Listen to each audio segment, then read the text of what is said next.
My name is Charlotte. I am 80 years old now, and most of my life has been defined by the shifting seasons of Michigan. I've spent decades watching the waters of the lake change from the brilliant blue of July to the jagged, unforgiving ice of January. For 45 of those years, there was a constant shadow beside mine, my husband, Brian. We were the golden couple of our small town near Grand Rapids. He was a respected land surveyor, a man who literally mapped out the world we lived in, and I was a dedicated school principal, a woman who believed that every problem had a structured solution. If you had seen us at our 40th anniversary, you would have seen a masterpiece of suburban stability. But behind that frame, the canvas was dry and cracking.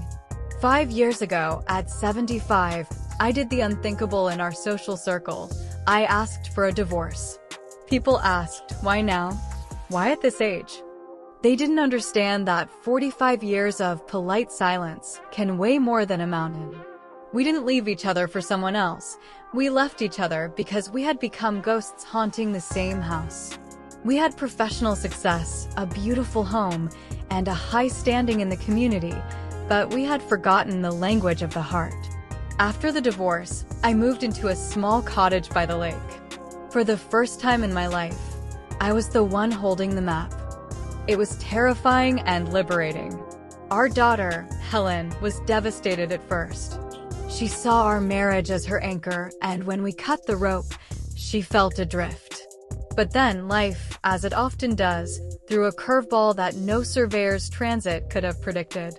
2 years into our separation, Brian was diagnosed with esophageal cancer.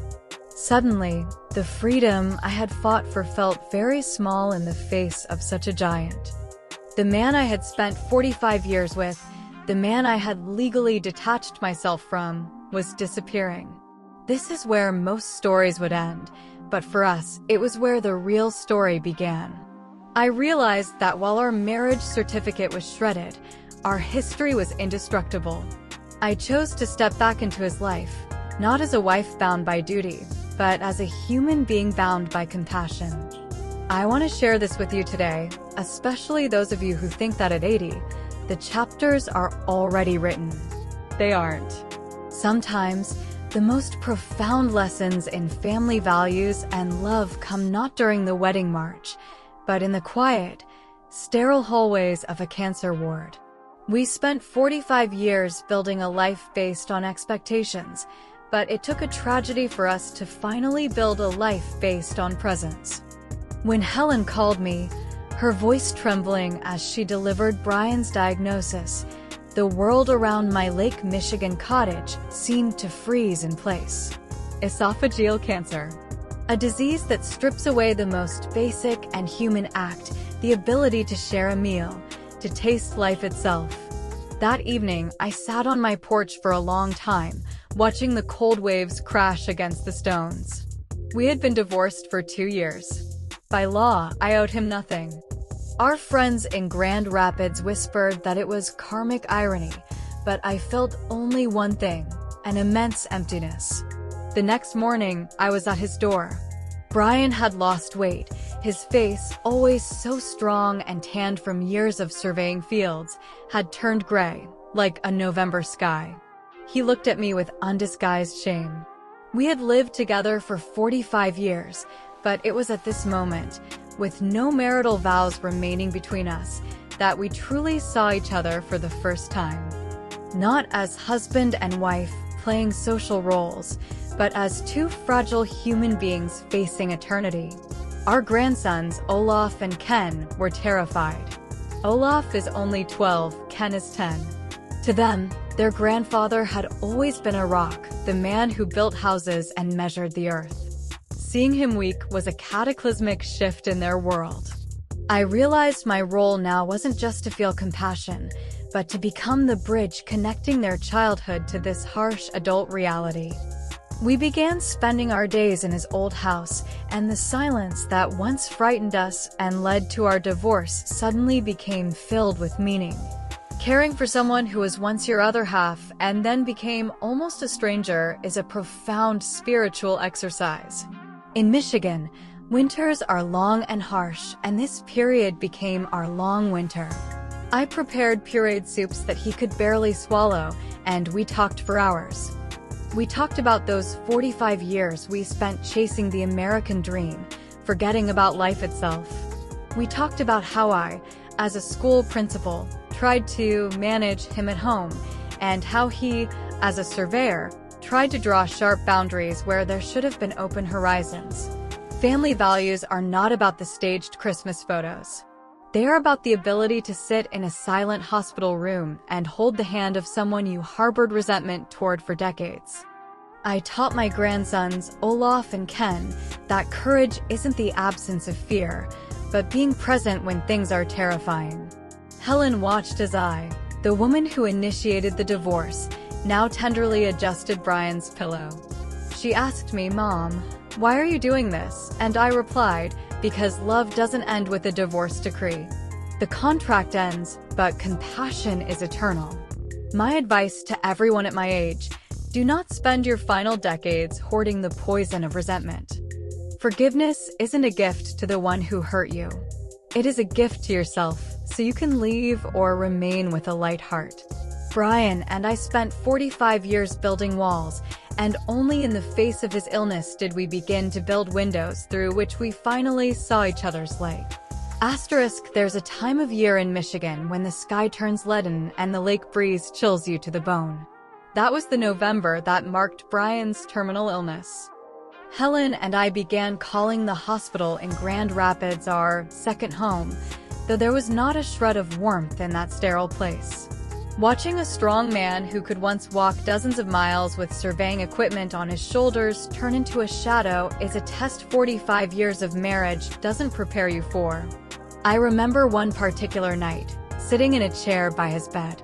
The monitors beeped to the rhythm of his fading strength. Helen went home to the boys, and we were left alone. Brian woke up and stared at his hands for a long time, bony, veins visible. He whispered, "Charlotte, why are you here?" "We signed the papers.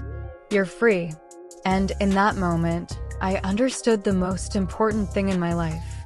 We'd lived for 45 years thinking that freedom meant a lack of obligations, the ability to leave when the going got tough. But true freedom, which I only found at 80, is the freedom to choose to stay, even when the law doesn't force you to do anything. I looked at him and didn't see the man with whom I'd argued about bills, or whose career was more important. I saw the father of my daughter, the grandfather of my grandchildren, and the man whose life was intertwined with mine by millions of invisible threads. I answered him, "Brian, the papers annul the marriage, but they can't annul the fact that we've become a part of each other." That night, I realized that our compassion is the only capital that has value in the sunset. All our achievements, directorships, and platinum records, all that was dust. All that matters is whose hand you hold in the darkness. Olaf and Ken sent him drawings, and I hung them on the walls of the room, turning the cold hospital into a gallery of our shared, albeit wounded, history. Asterisk, when Brian was briefly discharged home for palliative care, our old house in Grand Rapids became something like a temple. It was a strange feeling. I had returned to the house I'd left with my suitcases 3 years ago, but now I entered it not as a mistress, but as a keeper of peace. Helen was on the verge of exhaustion, torn between work and caring for her father. Seeing this, I realized that family values aren't something conveyed through words, but through example.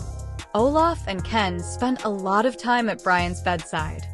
I saw Olaf, my eldest grandson, try to read newspapers to his grandfather, even though his voice trembled. I taught them not to fear illness.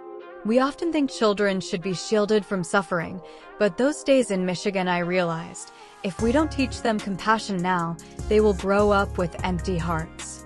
We sat together in the backyard under the old pine trees, and I told them stories about how Grandpa and I built this estate, how we made mistakes, and how we loved. My perception of the past changed dramatically. Those 45 years that I had previously considered lost or stagnant suddenly took on a golden glow. I realized that our arguments were just noise on the surface of a deep ocean. The problem was that for too long we focused on the noise and forgot the depth. My advice to those in their 60s, 70s, or 80s: don't wait for a catastrophe to begin appreciating the people around you. We tend to edit our lives, cutting out the difficult moments, but it's precisely these moments that create strength. I looked at Brian and saw not an enemy in the courtroom, but an ally in the greatest battle. We learned to forgive not for anything specific, but simply for the fact that we are both human, fallible. That's the essence of a true family, being a place where you can return broken, knowing you'll be put back together piece by piece. Winter came early that year. Lake Michigan was covered in a thin layer of ice, and the air became so clear it seemed you could see into eternity. Brian faded slowly, like a candle running out of wax, but his spirit, on the contrary, grew brighter. In those last weeks, we stopped talking about illness. We talked about the things that really mattered: the color of the sky on our wedding day, the scent of Helen's hair as a baby, and how quickly 45 years had flown by. I remember one evening he took my hand. His palm was dry and weak, but his grip was surprisingly sure. He said, "Charlotte, thank you for not letting me go alone. I spent my life measuring land, drawing boundaries, building fences, and only now did I realize that the only space worth exploring was the space between us." Those words were cathartic for me. All my old grievances, all the reasons I filed for divorce at 75, his coldness, his constant preoccupation with work, our inability to talk heart to heart, all of it suddenly seemed petty and insignificant. In the face of death, all selfish grievances crumble to dust. Only the naked truth remains: we have witnessed each other's lives. And to be that witness until the very end is the highest honor. I sat by his bed and read him the poems we loved in our youth, and in those moments, time seemed to turn back. We were those young idealists from Michigan again, with everything ahead of us. Only now we had wisdom, a price paid for at a great cost. Brian left quietly at dawn, as the first rays of sun touched the tops of the pine trees outside the window. The silence in the room was the one I'd long sought when I filed for divorce. But now this silence was different. It wasn't empty. It was filled with his presence, his scent, his last breath. Helen was by his side, and we stood for a long time, embracing over his body. In that moment, I felt a strange mixture of profound grief and incredible relief. Relief not that his suffering was over, but that we'd made it. We'd made it to say, "I'm sorry." We'd made it to say, "I love you." We'd made it to transform our broken marriage into something more, a triumph of compassion over legal documents. The funeral in Grand Rapids was modest. Old friends, fellow surveyors, and former teachers from my school attended. Olaf and Ken stood solemnly, in their little suits, and I saw how they'd matured in those months. They'd seen death, but they'd also seen devotion. After the ceremony, I returned to my cottage by the lake. I was alone again, just as I'd wanted 3 years ago. But now my solitude wasn't an act of rebellion. It became a place for reflection. I realized that compassion isn't weakness. It's the most powerful force available to humans. It allows us to rise from the ashes of our own mistakes. My advice to anyone who has lost loved ones after a long and difficult life together: don't focus on how it ended. Focus on what you were able to give each other at the very end. Death isn't the end of love. It's its ultimate test of authenticity. Now, a year after Brian's passing, I spend a lot of time with my grandchildren. Olaf often asks me, "Grandma, why did you and Grandpa divorce if you cared so much for each other in the end?" It's a tough question for a 12-year-old, but I answer him honestly. I tell him that sometimes people need to lose each other to truly find each other. Our divorce was necessary to peel away the layers of habit, boredom, and resentment. If we had remained in that comfortable marriage on autopilot, we would never have reached the depth we found during his illness. I teach Ken and Olaf that family values aren't about a perfect facade, but about fixing what's broken. In America, in our modern world, it's common to throw things away as soon as they're broken. We do the same with relationships. We think it's easier to find something new than to restore something old. But old has a patina, it has a history, it has a soul. I want my grandchildren to grow up to be men who know that strength doesn't come from always being right, but from being able to admit when you're wrong. I tell them how their grandfather built Michigan, and how he ultimately built a path to my heart when all seemed lost. We often go to the lake, and I see them looking at the horizon. I believe the lessons in compassion they learned in that Grand Rapids hospital room will be more important to them than any university education. As I conclude my story, I want to address you, those of you who are 40, 60, or 80. Life is not a straight line of success. It is a complex pattern of encounters and separations. Don't be afraid to make mistakes, but be afraid of not having time to correct them. My story with Brian is a reminder that it's never too late to start over, even if you've already signed the divorce papers. Compassion knows no statute of limitations. Family values aren't about living a life without arguments, but about preventing those arguments from becoming a wall you can't climb over. I live in my cottage, watch the sunsets over Michigan, and feel completely whole. I have no thirst for revenge or bitterness. I am grateful to Brian for 45 years of struggle and 2 years of redemption. He taught me that love isn't a feeling, it's an action. It's a choice you make every morning. And even if your partner is sick, or you're divorced, or there are thousands of miles between you, you can always choose compassion. It's the only light that stays on when everything else is dark. Cherish each other. Don't wait for the perfect moment to forgive. That moment is right now. Thank you for listening to my story. I hope it helps you find your own path to peace in your own family. Thank you so much for spending these moments with me today. It means the world to have you join me on this walk through my memories. If Charlotte's story touched your heart or reminded you of someone you love, please subscribe to our channel and join our community. I'd love to hear your thoughts in the comments. Have you ever found strength and compassion when things seemed broken? Please share this video with someone who might need to hear that it's never too late to heal. Thank you for being here, and I look forward to our next conversation.